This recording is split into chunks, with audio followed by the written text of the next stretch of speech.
하나님의 은혜와 사랑하심이 오늘도 예배 가운데 참석한 저와 여러분 가운데 충만히 있길 주님 여러분 축복합니다. 혹시 이 자리에서 태국어와 동시 통역이 가능하신 분은 좀 손을 들어주시면 옆에도 통역을 안 하셔도 됩니다. 우리 월드자매 부부가 성령께서 하시는 말씀을 그대로 드리라고 믿고 오늘도 귀한 말씀 속에서 하나님의 은혜가 있기를 원합니다. 우리가 상반기 내내 하나님의 나라 천국에 대한 이야기를 했습니다.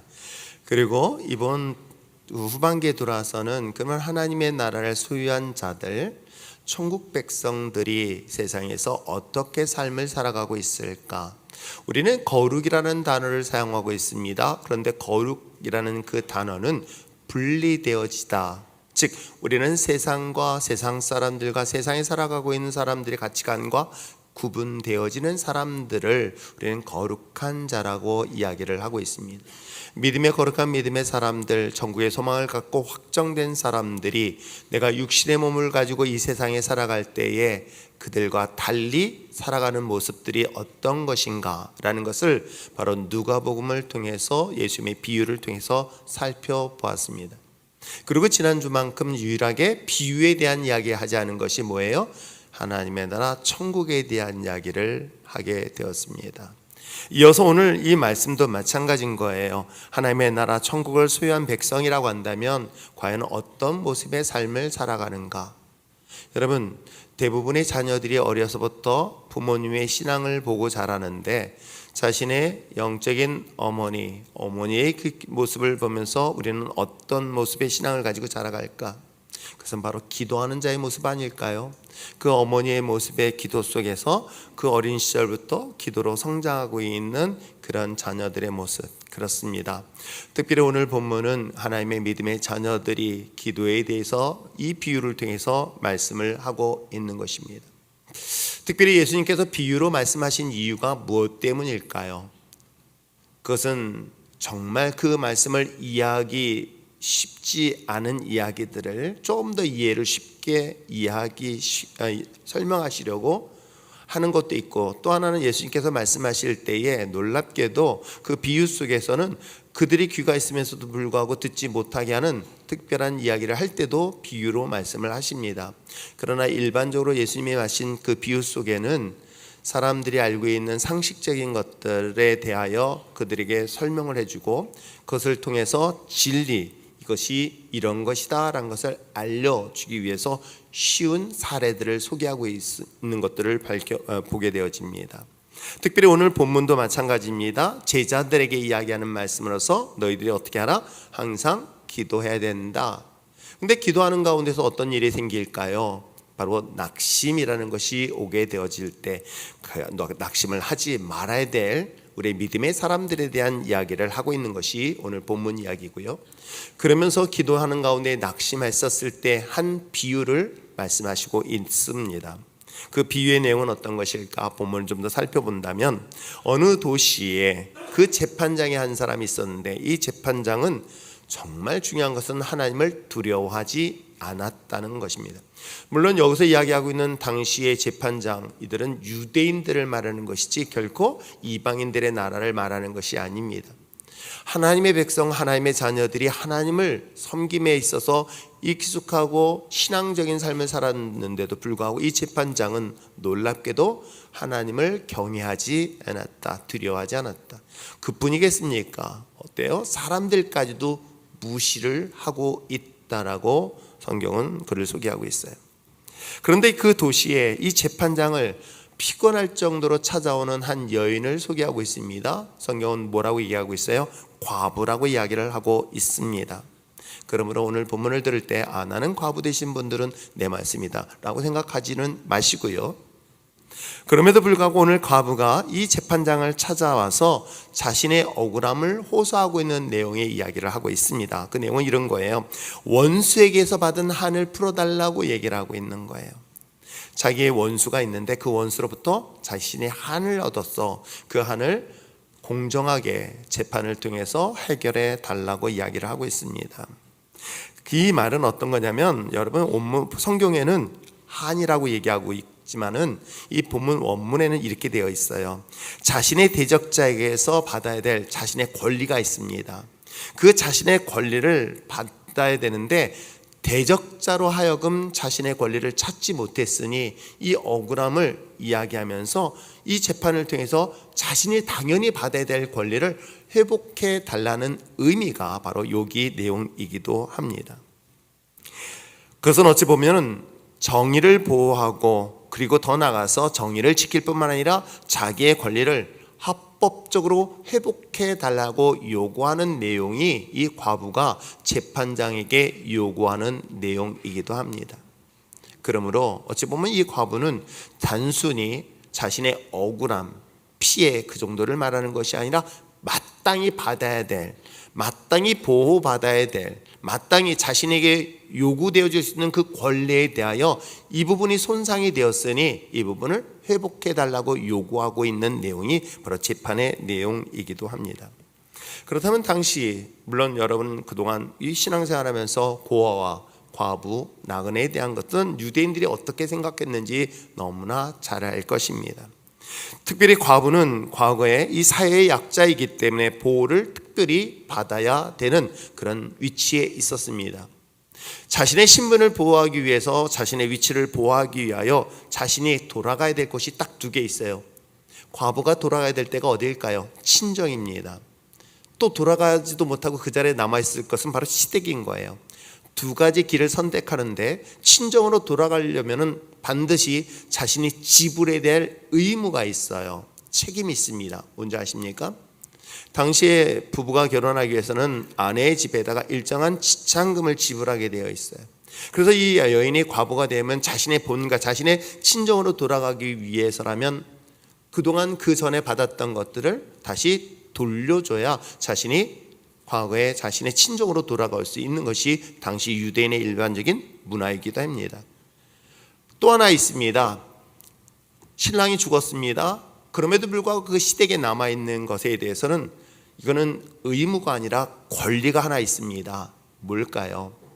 자신이 과부가 되었으니 형제들 가운데 자신의 책임져야 될 배우자를 그 안에서 선택하고 그것을 결정할 수 있는 것. 어찌 보면 이 과부에게는 그 집에 남은 형제들 중에서 그 자신을 삶을 보호해 줄 수 있는 그런 권리를 가진 것이 당시 유대인의 일반적인 문화의 모습이기도 합니다. 그렇기 때문에 이 여인에게 있어서는 어찌 보면은 시댁에 남아서 자신의 생명과 같은 권리를 찾는 것은 마땅한 것일 것입니다. 그래서 재판장을 찾아가서 계속 자신의 권리를 법으로 보호받을 수 있으며 그것이 율법 안에서 이루어질 수 있는 그런 근거를 가지고 자신의 요구를 했었을 때 재판장은 이것이 귀찮아서 거절하고 있는 내용이 본문 내용이기도 하죠. 그럼에도 불구하고 이 여인은 포기하지 않냐고 계속 찾아가서 자신이 받아야 될 권리를 돌려달라고 호소하고 있는 내용입니다. 그랬었을 때 이 재판장은 오늘 4절에서 이런 이야기를 하죠. 그가 얼마 동안 듣지 아니하다가 후에 속으로 생각하되 내가 하나님을 두려워하지 않고 사람 또한 무시했으나 5절에 이 과부가 나를 뭐한다? 번거롭게 하니 내가 어떻게 이 원한을 풀어줘야 되겠다라는 것으로서 이 본문의 이야기를 하고 있는 것입니다. 자신을 너무 귀찮게 하니까 이 여인이 그 권리를 내가 해결해 줘야 되겠다. 어쩌면 당연히 해야 될 것에 대하여 이 재판장은 자신이 피곤하고 귀찮은 것 때문에 해주겠다라고 이야기를 하고 있습니다. 그런데 오늘 6절의 말씀 한번 읽어볼까요? 자, 6절 말씀이 이 본문에서 또한 아주 중요한 키 센텐스에 해당되는 말씀인데 한번 읽어보시길 바랍니다. 6절 읽겠습니다. 시작. 주께서 또 이르시되 불의한 재판장이 말한 것을 들으라. 자, 오늘 본문에서 우리가 주의 깊게 보아야 할 것은 예수님께서 하나님의 백성들, 하나님의 자녀, 천국 백성은 기도해라. 근데 기도하는 가운데 낙심이 올 것이다. 그럼에도 불구하고 포기하지 말고 기도하라 하면서 비유로 말씀하셨습니다. 그 비유의 이야기를 쭉 들었습니다. 그러면서 오늘 6절에 말씀하신 것처럼 이 불의한 재판관이 한 이야기를 어떻게 하라는 거예요? 한번 주목하라, 이야기에 귀담아 들으라 이야기를 하고 있는 것입니다. 과부가 자신에게 계속해서 귀찮게 하니 그의 권리를 찾아주어야 되겠다. 그렇지 않으면 이 여인이 자꾸만 자기를 찾아와서 자기를 괴롭게 하겠다라는 것이 이 재판장의 이야기이기도 합니다. 재판장을 말에 대하여 자신을 귀찮게 하고 괴롭게 할 것 때문에 이것을 응답하겠다는 이 이야기를 어떻게 하라는 거예요? 예수님이 좀 주의 있게 들어라, 귀담아 들으라 라고 이야기를 하고 있습니다. 자, 그러면 우리가 여기까지는 우리가 일반적으로 한 번쯤은 들어본 본문 내용이기도 합니다. 본문의 이야기를 비유로 하신 가장 중요한 이유가 소두에 뭐 때문이라고 그랬습니까? 하나님의 나라, 하나님의 백성들에게 있어서 기도에 대한 이야기를 하고 있는 것입니다. 그러므로 1절이 이 본문의 문을 여는 첫 시작인데 다시 한번 1절을 읽어볼까요? 읽겠습니다. 시작. 예수께서 그들에게 항상 기도하고 낙심하지 말아야 할 것을 비유로 말씀하였습니다. 그렇습니다. 주님께서 이 본문의 이야기, 비유의 이야기는 결국은 뭐예요? 기도하는 것. 하나님의 백성들, 하나님의 자녀들에게서 뭐하라? 기도하라. 하나님의 거룩한 나라를 소유한 사람들에게 강력한 무기가 하나 있다. 그게 뭐다? 기도하라는 것이에요. 그렇다면 여러분, 이 과부가 요청하고 있는 것처럼 이 기도는 우리의 특권이며 권리라고 이해하셔도 크게 틀리지는 않을 것입니다. 항상 기도하라. 그럼에도 불구하고 낙심하지 말라는 예수님의 이 가르침, 신실한 하나님, 그 하나님에 대하여 혹시 우리는 불의한 재판관의 이 사례를 통해서, 비유를 통해서 이야기를 하고 있는데 주의해야 될 것이 하나 있어요. 혹시 이 불의한 재판관을 하나님과 동등되이 보시지는 마시기 바랍니다. 왜냐하면 우리가 이 본문을 오해할 때 내가 하나님 앞에 이렇게 끈질기게 기도하면 하나님은 어떻게 한다? 이 불의한 재판관처럼 귀찮아서라도 응답하시, 이런 식으로 오해해서 본문을 해석하지는 마시기 바랍니다. 하나님은 그런 분, 즉 불의한 재판관과 비교해서 이 본문을 똑같이 동일시해서 만약 해석한다면 우리는 하나님에 대한 우리가 정확한 정의, 하나님이 누구신가에 대한 그 질문에 오류를 범할 수 있기 때문에 그렇습니다. 그냥 이 본문을 가지고 우리가 끝까지 하나님 앞에 땡깡 부리듯이 기도하는 것, 그 이야기를 하지 않는다는 것을 먼저 꼭 기억하시길 바랍니다. 또 하나 있어요. 이 본문을 보면서 우리의 기도 속에서 하나님을 괴롭힐 뿐만 아니라 말씀드린 것처럼 이 재판관과 하나님은 같은 부류로 만약 해석한다면 우리는 말씀드린 것처럼 하나에 대한 큰 오류를 범할 수 있고, 그러면서도 불구하고 이 본문을 통해서 우리에게 알려주는 건 뭘까요? 이 기도하면서 신부처럼 포기하지 않아야 될 중요한 이유가 있어요. 뭐냐면 여러분, 내가 기도를 한다는 것은 무엇을 의미하고 있는지 아십니까? 내가 포기하지 않는다는 거예요. 내가 기도를 한다는 것은 내가 이 제목을 가지고 포기하지 않겠다. 그럼 반대로 한번 생각해 보세요. 내가 기도하지 않는다는 건 뭐예요? 포기하겠다는 거예요. 이걸 믿음이라는 단어로 한번 생각해 보세요. 내가 믿음을 유지하지 않는다는 것은 내가 결국 믿음을 포기하는 것이다. 내가 기도를 하지 않는 것은 결국 그 기도 자체를 포기하는 것과 똑같이, 내가 믿음의 삶을 살아가는 데 있어서 믿음의 삶을 살지 않는다는 것은 무엇을 포기한 것과 똑같다? 믿음을 포기하는 것과 동일하다라고 이해하셔도 좋을 것 같습니다. 우리가 하나님 앞에 요구하는 기도에 대해서 또 다시 한번 질문한다면 혹시 부당한 것을 요구하고 있는 것은 아닐까요? 아니면 불의한 것을 요구하고 있는 것은 아닐까?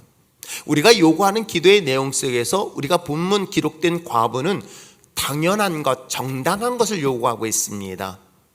자신이 특별히 자신의 이익과 목적을 위해서 구하는 것이 아니었습니다.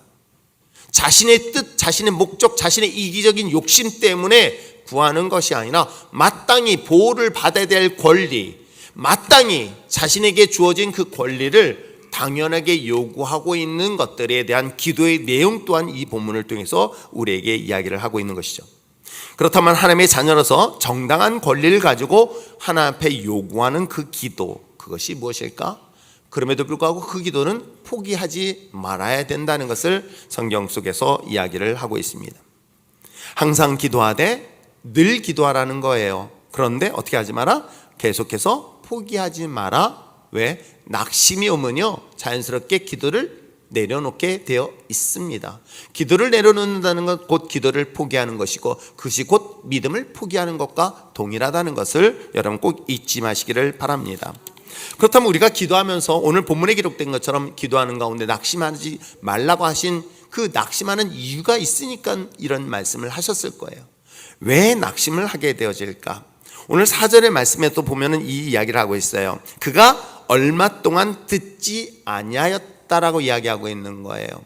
어찌 보면 우리가 기도할 때 하나님이 안 듣는다는 것 생각 때문에 무엇을 포기할까? 기도를 포기하게 되어지고. 왜? 실망하니까 포기하는 거예요. 왜? 내가 하나님 앞에 기도했습니다. 그러면 기도한 것이 응답이 지금 즉시 이루어지면 얼마나 좋을까? 근데 내 시간대에 내 시간에 맞춰서 하나님이 응답하지 아니하고 침묵하고 있으면 우리의 마음속에 무엇이 와요? 낙심이라는 것이 오게 되어 있습니다. 그럼 낙심이 오게 되어지면 뭐예요? 기도가 멈추게 되어지고 있더라는 것이죠. 지금 이 부분을 성경은 우리에게 말하고 있는 것입니다. 하나님의 시간, 우리의 시간, 먼저 우리가 이것을 인정할 수 있는 여러분 됐으면 참 좋겠습니다. 저는 이것이 하나님에 대한 내가 믿음이 온전한 것인가? 그것은 기도를 통해서 이루어질 수 있는 것이고, 기도를 내가 포기하는 순간 나는 나의 믿음을 하나님으로부터 포기하겠다는 그런 무서운 고백이 그 안에 숨겨져 있음을 잊지 마시기를 부탁드립니다. 우리의 신앙생활도 마찬가지인 것 같아요. 우리가 믿음생활, 신앙생활도 마찬가지입니다. 내 눈에 보이는 결과물들이 그때그때 나타나면 참 좋은데, 내가 오늘부터 교회를 나왔습니다. 오늘 한 자매가 좀 늦게 왔습니다.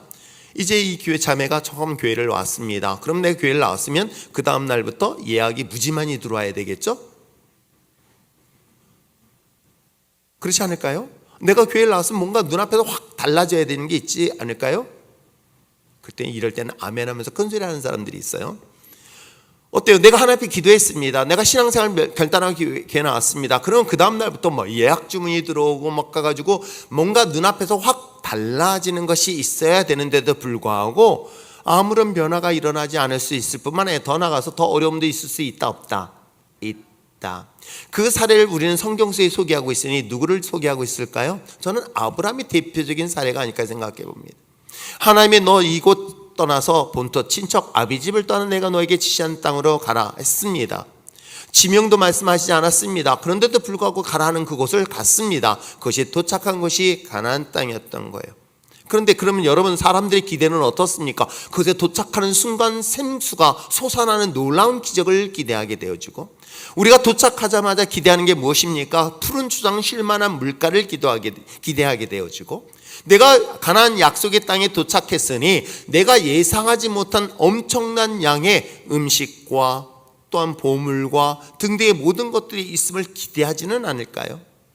그런데 놀랍게도 아브라함을 기다렸던 것은 풍성한 음식도 아니고 고기도 아니었습니다. 바로 흉년이 기다리고 있었던 것이죠. 우리가 기도하고 신앙생활하고 믿음생활을 시작하고 기도했으면 뭔가 눈앞에서 즉시 나타나야 되는데도 불구하고 더디오는 것도 부족해서 정반대의 결과를 가져다주면 제일 먼저 오는 게 어떻다? 낙심이 온다. 낙심이 오게 되어지면 실망하게 되어지고, 실망하게 되면 어떻게 해요? 교회를 멀리하게 된다. 기도도 마찬가지라는 사실을 성경은 우리에게 이야기를 하고 있는 것이죠.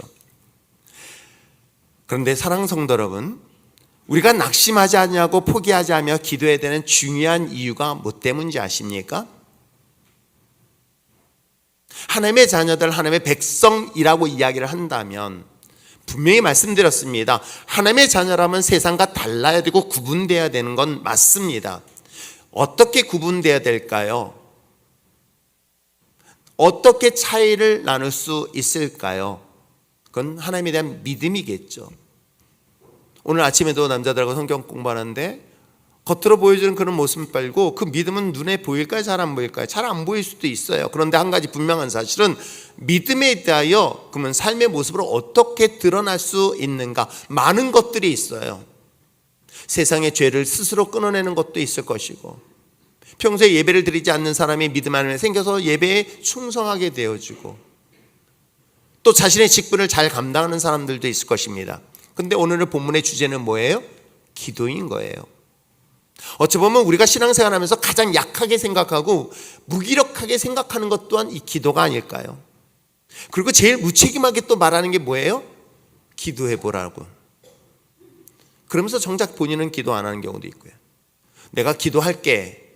그리고 또 제가 여러분들에게 항상 하는 것, 직분 주려고 하면 뭐라고 하는지 아세요? 저한테 목사님 기도해 보고요. 안 합니다.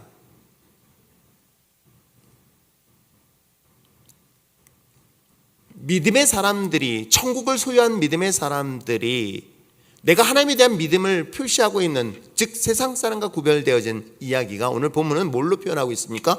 기도에 대한 이야기를 하고 있습니다. 그러므로 낙심하고 포기하고 싶은 자들에게 있어서 기도를 해야 되는 중요한 이유는 무엇 때문이다? 하나님에 대한 믿음 때문인 거예요. 그러면 하나님에 대한 믿음이 있다고 한다면 나는 무엇을 포기할 수 없다? 기도를 포기할 수 없다. 이렇게 정의를 내려도 크게 다르지 않을 것입니다. 내가 기도를 포기한다는 것은 곧 난 뭘 포기하겠다? 하나님에 대한 믿음을 포기하겠다라는 의미로 해석해도 틀리지 않기 때문에 예수님이 오늘 이 본문을 통해서 말씀하시고 있는 거예요. 자, 그렇다면 오늘 본문을 통해서 내가 왜 기도를 포기하지 않는, 즉 하나님을 믿는 그 중요한 이유가 뭐 때문일까? 첫 번째는요, 나의 기도를 누가? 하나님이 듣고 계시다는 거예요. 지금 이 사례를 얘기해 주는 거예요. 아무리 악한 저 불의한 이 재판관도 귀찮게 하는 그 여인의 소리를 듣는다라고 하면서 뭐라고요? 하물며, 7절의 시작을 그렇게 하고 있어요. 7절, 하물며 독생자 예수 그리스도를 내어주면서까지 우리를 사랑하시고 선택한 하나님의 백성들의 그 소리를 어떻게 하시겠다? 들으시겠다는 거예요. 즉 나의 기도는 어떻게 한다? 하나님이 들으신다는 것. 그렇기 때문에 기도를 포기할 수 없는 것, 그것이 대한 하나님에 대한 믿음인 것입니다. 불의한 재판관의 특징은 말씀드린 것처럼 하나님을 두려워하지 않는다는 것, 하나님을 무시한다는 거예요. 또한 사람도 무시하는 자였습니다. 그러한 사람이 어떻게 해요? 그런 자도, 하나님도 모든 사람을 무시했던 그 재판장도 누구예요?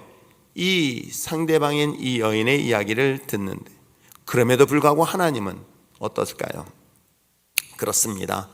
오늘 7절에 기록되어 있는 것처럼 하물며 밤낮 부르짖는 자의 소리를, 여기서 부르짖는 자의, 밤낮으로 부르짖는 그 하나님의 그 소리를 외치는 그 사람들의 소리를 어떻게 하신다? 듣고 계시고 있다는 것에 대하여 여러분 믿음으로 기억하시길 바랍니다. 가끔은 우리가 공허하게 기도하는 것은 뭐냐면 하나님의 내 기도를 들어주시나 안 들어주시나 라고 막연하게 기도하고 실망하는 사람들을 종종 보여요. 저는 그것을 또 다른 표현으로 예수님께서 기도할 때 주기도문을 통해서 말씀하시면서 팔복에 대한 말씀하시면서 주의를 했던 것 중에 하나가 뭔지 아십니까? 중언부언하지 말라고 했던 것입니다. 중언부언. 이 기도를 하나님께서 들어주신지 들어주지 않는지 외식하는 자의 기도에 대한 주의를 한 것도 바로 이런 부분에 해당될 수 있습니다.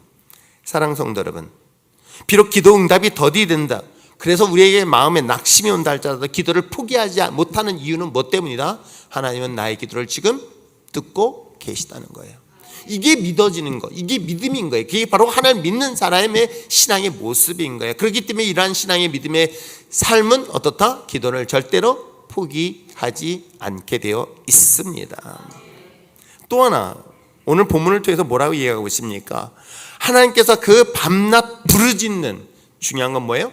택하신 자들, 그렇죠? 오늘 본문에 기록되는 택한 자들의 원한을, 이 원한이라는 단어가 얘기했지만 그의 권리를 해결해 주신다는 뜻이에요. 혹시 원한했더니 무슨 우리나라 같은 정서의 한의 문화 그렇게 이해하시면 안 됩니다. 내 억울함 얘기하는 게 아니라 내가 받아야 될 당연한 권리, 그 권리에 대하여 하나님은 어떻게 한다? 해결해 주신다. 그렇다면 여기에 뭐예요? 하나님의 택함 받은 자의 기도를 반드시 들어주신다. 이거에 대한 믿음인 거예요. 내가 기도를 포기하지 않는 이유는 하나님에 대한 믿음이야. 왜? 어떤 믿음이냐? 하나님 내 기도를 들으신다 안 들으신다? 들으신다. 그리고 특별히 택한 자의 기도를 하나님께서 반드시 응답하신다는 사실을 잊지 마시기를 부탁드립니다. 우리의 간구한 기도를 듣고만 계신 것이 아닙니다. 하나님은 그 택한 자들의 기도를 듣고 끝나는 것이 아니라 반드시 해결해 주시고 들어주십니다. 이 사실을 믿고 기도하는 거예요. 또한 뿐만 아니라 세 번째 뭐라 그래요? 오늘 본문 말씀. 자, 한번 말씀 7절 말씀을 다시 한번 큰 소리로 읽어보시길 바랍니다. 시작. 하물며 하나님께서 그 밤낮 부르짖는 택하신 자들의 원한을 풀어주지 아니하시겠느냐? 그들에게 오래 참으시겠느냐? 여기서 오래 참으시다라는 이 단어의 문장을 보면서 오래 참으시는가? 라고 이야기하는 것보다는 오히려 이것은 뭐냐면 이 원문은 이렇게 돼 있어요. 오래 그들을 내버려 두겠느냐라는 의미예요. 그래서 이건 한글 개역개정에서는 이 본문을 조금 더 이해하기 어렵지만 오히려 이 번역을 조금 더 원문에 가까운 해석으로 보는 것이 더 좋은데 그 해석은 어떻게 된다? 내버려 두지 않겠다는 의미인 거예요. 자, 그러면 내가 왜 기도를 포기하지 않는 이유? 내가 그래 하나님 믿어요. 하나님 믿는데 기도를 포기한다? 그건 믿지 않는다는 의미다. 그럼 내가 하나님 믿기 때문에 기도를 포기하지 않는다. 왜? 내 기도를 듣고 계시다. 그리고 그 기도를 반드시 들어주신다. 그리고 더 중요한 건 뭐예요? 나를 내버려 두지 않는다는 거예요. 여러분 기도를 할 때 내가 힘들고 어려울 때가 사실은 더 기도가 많이 나와요. 그리고 외로울 때예요. 내가 이 고난과 고통을 아무도 도와줄 사람 없을 때 오는 그 고독감, 그 외로움, 그로부터 시작해서 많은 사람부터 버림받았다는 생각까지 들었었을 때 내가 하나님에 대한 믿음의 기도가 있습니다. 뭐예요? 하나님이 나를 내버려 두지 않고 있음에 대한 믿음의 고백이 바로 기도인 거예요. 모른 채 오래 내버려 두지 않겠다. 내가 너를 버리지 아니하겠다. 그러기에 우리는 기도를 멈추지 않아야 합니다. 그것이 바로 천국을 소유한 믿음의 자녀들의 삶의 모습이고 신앙의 모습이어야 될 줄 믿습니다. 그러나 본문에서 천국을 소유한 자들이 더 중요한 가치를 두어야 되는 것에 대한 얘기를 본다면 사실 1절부터 8절까지 말씀 중간에 비유를 말씀하셨습니다. 이 비유 속에서 이슈가 됐던 것은 기도에 대한 이야기를 했습니다. 그 낙심에 대한 이야기를 하면서 결국은 이 낙심이라는 단어와 가장 중요한 문장의 중심적 말씀은 바로 8절인 거예요. 이 8절의 말씀을 지금 주님께서 하시고 있는 거예요. 그리고 이 8절을 우리는 주목하셔야 될 것입니다. 우리는 이 말씀을 보면서 어떻게 되어지냐면 많은 사람들이 불의한 재판관함에 떼쓰고 악을 쓰면서 내 기도를 들어달라고 조르고 있는 한 여인에 대한 모습을 보면 우리가 그렇게 기도해야 된다, 포기하지 말라고 얘기합니다. 그런데 더 중요한 얘기예요. 이거는 단순히 기도만을 말하는 게 아니에요. 그것은 8절의 말씀을 통해서 이거는 하나님의 백성들, 특히 하나님의 나라, 지난 시간 말씀드린 것처럼 천국을 소유한 자들에 대한 이야기들을 아주 실질적으로 얘기하는 것이 바로 8절인 거예요. 그래서 이 본문은 가장 중요한 말씀이 바로 8절인데 한번 큰 소리로 읽어보시길 바랍니다. 읽겠습니다. 시작. 내가 너희에게 이르노니 속히 그 원한을 풀어주시리라. 그러나 인자가 올 때에 세상에서 믿음을 보겠느냐 하시니라.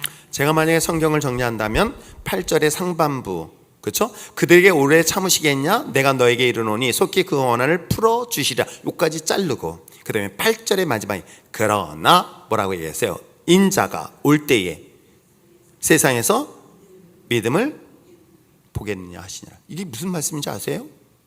이 말씀의 뜻은 이런 것입니다. 내가 이 땅에 다시 올 것이다. 그런데 세상에서 이 본문은 과연 믿음을 찾아볼 수 있겠느냐라는 거예요. 그 얘기는 뭐예요? 반대로 한번 생각해 보세요. 이거 얼마나 무서운 얘기로 여러분 들리십니까? 주님께서 이 땅에 오셨습니다. 그랬더니 다 이와 같이 기도하고 있어. 그랬으면 문제가 되지 않아요. 그런데 놀랍게도 뭐예요? 찾아봐도 너에겐 믿음을 찾아볼 수 없다라고 얘기를 하고 있는 것입니다. 이유가 뭘까? 기도하면서 낙심되어지는 것, 기도하면서 실망하는 것, 그렇기 때문에 대부분이 이것을 어떻게 한다? 포기하고 있더라는 거예요. 아니 어찌 보면 우리 자신도 그럴지도 모르겠어요.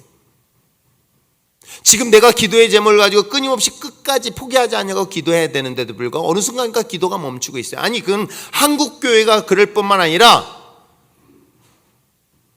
오늘 특별히 선교사님도 하겠지만 선교 현장도 마찬가지일 거예요. 여러분 한국교회 역사 속에 60년대 70년대 잠깐만 그 얘기해서 죄송하지만 아니 그는 2000년 전에 마가의 다락방의 사건도 그렇게 시작됐던 것 여러분 아십니까? 기도로부터 출발했던 것. 한국교회가 점점 모기를 폐하여지고 이제는 모이는 것조차도 부담스러워할 뿐만 아니라 모여서 기도하는 것조차도 사라져가고 있는 이 시대에 한번 스스로가 한번 돌아보시길 바랍니다. 우리 스스로도 돌아보시면서 점점 기도가 폐하여지고 있는 이때에 지금 성경은 우리에게 이야기를 하고 있어요. 내가 다시 올 때에 과연 무엇을 찾을 수 있어? 믿음을 볼 수 있겠냐? 믿음을 찾을 수 없다라는 얘기하는 것은 기도를 멈추고 있다라고 지금 예수님이 오늘 이 시대를 살고 있는 우리들에게 동일하게 말씀을 하고 있는 것입니다. 기도를 멈추는 이유가 여러 가지가 있을 수 있어요. 응답됐으니까, 해결됐으니까. 이것이 정말 안타까운 사실인 거예요. 근데 여러분, 우리가 지금 하나님의 나라에 대한 비유를 얘기하고 하나님의 나라에 대한 비유뿐만 아니라 천국에 대한 이야기들, 그리고 천국을 소유한 자들에 대한 삶의 이야기를 하고 있어요.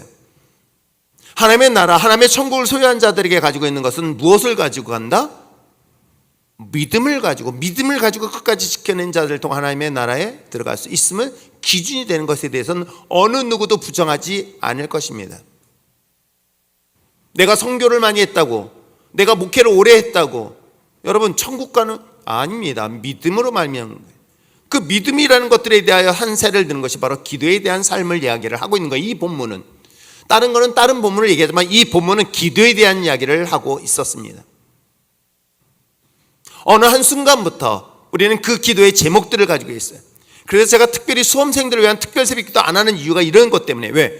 그때는 열심히 나와. 왜? 내 자녀 일단 대학을 보내야 되니까. 그리고 끝나고 나면 회의감이 와요. 특별 새벽기도 열리고 기도하고 나면요, 이때는 어떻게든지 와요. 순장들, 리더들. 안 오면 혼나니까. 그리고 특세 끝나자마자 바로 외부 교인들만 앉아 있어요. 제가 좌절감이 와요. 이게 남의 교회 와서 새벽 설교하나? 이런 느낌이 들 정도로 한국 교회가 점점 문이 닫혀져 가고 있어요. 왜? 기도가 멈추고 있다는 거예요. 근데 놀랍게도 주님께서 뭐라고 하신지 아세요? 근데 마지막 때에 뭘 못 보고 있다는 거예요? 믿음을 볼 수 없다고 얘기하고 있는 거예요. 여러분, 그러면 말씀드린 것처럼 기도가 멈춘 이유는 뭐예요? 내가 현실적인 문제를 해결했으니까 더 이상 기도할 필요가 없다는 거예요. 그런데 여러분, 우리들의 궁극적인 삶의 기도의 제목이 무엇인지 아십니까? 그건 하나님의 나라예요. 내가 이 땅에서 사업 잘 되고 좋은 대학을 가고 좋은 직장을 들어가고, 그래, 그 제목 응답됐습니다. 더 중요한 것은 하나님의 거룩한 나라, 천국의 백성이 되어지는 것에 대해서는 왜 관심을 갖지 않느냐는 이야기를 하고 있는 거예요. 그래서 지난 시간 말씀드린 것처럼 부자와 거짓 나사로에 대한 이야기를 했던 거예요. 이 땅에 좀 거짓처럼 살면 좀 어떨까? 내가 하나님의 영원한, 그렇다고 거짓처럼 살지는 않습니다. 하나님의 자녀를 세상 속에 부끄럽게 내버려 두지 않습니다. 그러나 나의 기도의 제목이 내 삶의 성공의 목적이 아니라 궁극적으로 영원한 나라, 즉 믿음으로 갈 수 있는 영원한 나라가 우리의 기도의 궁극적인 목적이 되어야 된다는 사실을 예수님은 이 비유를 통해서 말씀을 하고 있는 것입니다. 그러게 그 기도는 어떻게 해요? 내가 마지막 죽는 순간까지 멈출 수가 없는 것입니다. 저 역시도 마찬가지 아닐까요? 내가 지금 천국에 대한 확신 가졌다고 해서 내일 타락하지 말라는 법이 또한 어디 있습니까? 주님을 따르겠다고 수없는 많은 사람들이 예수님을 따랐으며 마가에 따라서 성령에 체험했던 수많은 사람들, 정작 그들 중에서도 이단이 나왔고 정작 그들 중에서도 예수님을 부정하며 세상으로 나간 사람들에 대한 사례를 사도행전에서 고백하고 있는 것 여러분 아십니까? 하물며 지금은 어떨까요? 하나님의 천국 백성으로서 왜 기도를 멈추고 있는가? 내가 하나님의 거룩한 자녀에 대한 그 믿음의 확신을 가지고 살아가는 사람들에게 있어서 그 기도는 멈추지 말아야 될 믿음의 신앙의 자세라는 것을 결단코 잊지 마시기를 부탁드립니다. 왜 이 교회를 24시간 문을 열어놓은 이유가 뭐 때문이겠어요? 단 한 번도 교회 문을 닫아보지 않은 이유가 뭐 때문이겠습니까?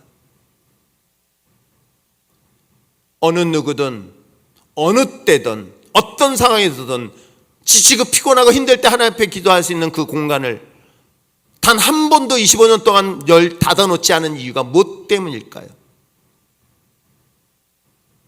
사랑하는 성도 여러분, 진정 믿음의 자녀들, 오늘 성경에 기록되어 있는 것처럼 주님이 오실 때 기도하는 것, 곧 그것은 믿음을 보게. 저는 우리 율전의 신앙의 공동체가 마지막까지 내가 너희들의 믿음을 보았다, 기도를 포기하지 아니하고 끝까지 포기하지 아니하고 그 기도의 끈을 포기하지 아니하는 여러분의 모습을 보며 너의 믿음을 인정받는, 우리 율전의 신앙 공동체의 신앙 가운데 믿음을 인정받는 하나님의 거룩한 자녀 되어질 저는 소망합니다. 한 자매가 저에게 문자 왔습니다. 성평등에 대하여 광화문에서 집회가 있으니 참석을 해야 될까요? 말아야 될까요? 제가 기도에 대한 얘기를 했습니다. 여러분, 정말 하나님이 기도하면 기도를 들어주실까요? 전 들어준다고 확신해요. 그래서 여러분, 저주를 못하는 거예요. 그렇게 말 안 듣는 거 하나님 한 번만 때려달라는 소리 못해요. 왜? 하나님이 때리면 반 죽을 정도로 때리니까. 또 하나 하기 싫은 게 하나 있어요. 뭔지 아세요? 축복기도. 이 축복을 거둬달라고?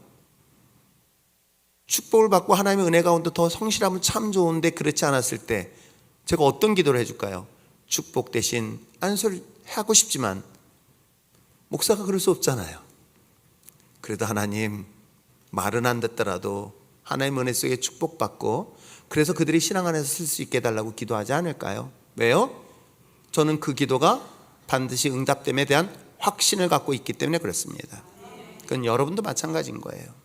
그렇다면 성평등 등등에서 이제는 제 강대상에서 남녀간에 대한, 특히 동성간에 대한 것들을 말하지 못하는 상황이 법으로 정해질 수 있을 것입니다. 그러나 세상은 더 악해질 것입니다. 세상은 더 불의해질 것입니다. 진짜 기독교인들이 말을 못하게 법으로 막아서 더 큰 압박을 받을 수 있을 것입니다. 그럼에도 불구하고 세상의 그 흐름 속에서 내가 할 수 있는 건 뭘까요? 내 믿음을 지키는 것이고 그 어떤 핍박이 있어도 복음의 진리를 외치는 것 아닐까요? 그래서 그 자매한테 했습니다. 그 시간에 하나님께 기도하자. 그리고 믿음으로 세워지자.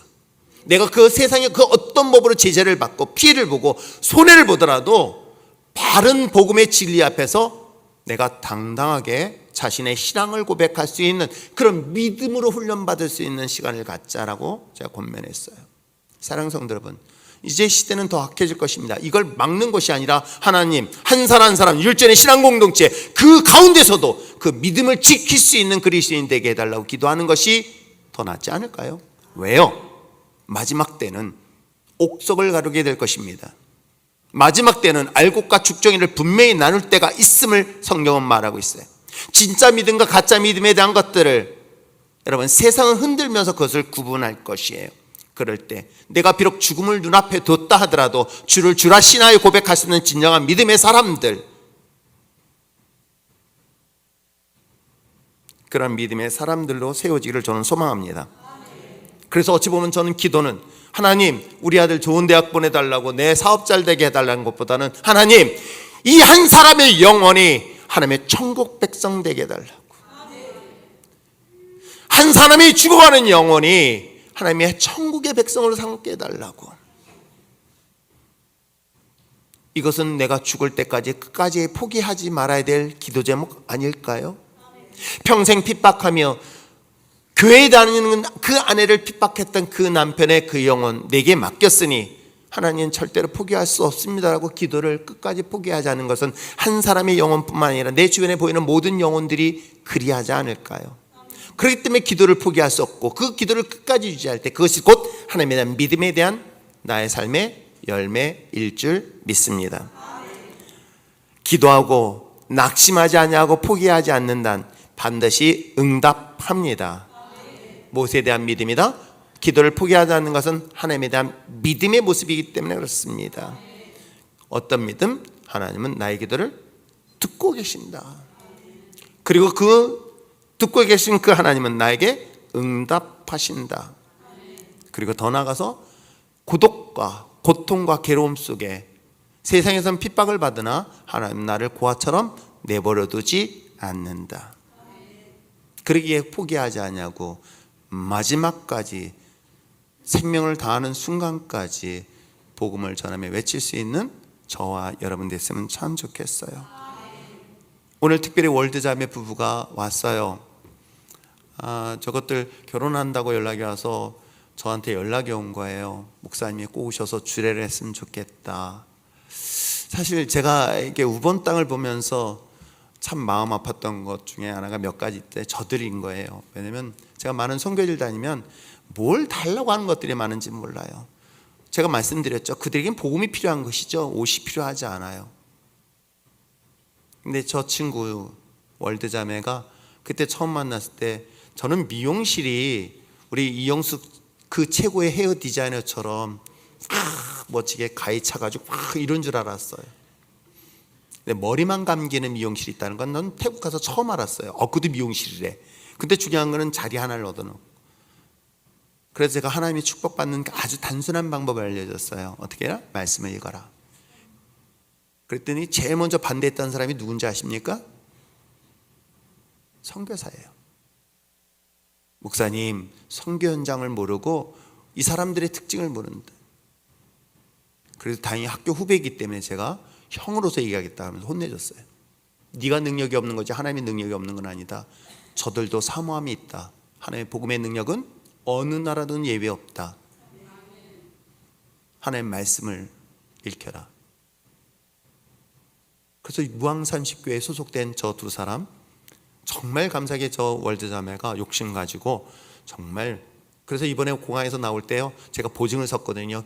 만약 출국하는데 제가 보증을 쓰지 않으면 못 보내주겠다. 그래서 제가 만약에 저 사람들이 불법 체류하면 더 이상 저는 공항에 갈 수 없을 거예요. 그런데 저를 만나자마자 뭐라는 줄 아세요? 목사님 오늘도 성경 읽었어요. 제가 감사했던 거예요. 정말 감사했던 거예요. 저들의 영혼이 하나님의 나라의 백성이 되어지는 것, 저들에게 이 복음의 능력을 가지고 하나님의 백성이 되게 하는 것, 내 생명이 하나의 썩어지는 미랄이 되어서 저들에게 또 다른 생명을 얻을 수 있다면 우리가 죽을 때까지 이것을 포기하지 말라는 기도의 내용을 성경은 우리에게 이야기를 하고 있어요. 그래서 이 기도와 무엇과 믿음과 동일시했던 것입니다. 사랑하는 성도 여러분, 이제는 우리의 소망은 하나님의 거룩한 나라의 영혼을 바라보며 내 주변에 보이는 그 수많은 영혼들에게 어떻게 하면 하나님의 영원한 생명책에 기록된 그런 하나님의 백성이 천국 백성이 될 것인가, 이것에 대하여 끝까지 포기하지 않냐고 기도하면서 우리가 복음을 선포하고 외치는 하나님의 정말 아름다운 교회가 되어지길 바라고요. 특히 월드자매가 3개월 동안 한국에 잠시 있으면서 일을 할 겁니다. 그리고 그가 다시 무항삼식교회 기둥과 같은 인물이기 때문에 그 교회에 다시 돌아가서 또 하나님의 역사하심을 기대하면서 아마 제가 이제 직접 왔으니까 아마 제가 직접 말씀 직접 확인 다 할 겁니다. 여러분들이 조금 더 돌아보면서 생명을 살리는데 힘쓸 수 있는 저와 여러분 되시길 부탁드립니다. 기도할까요?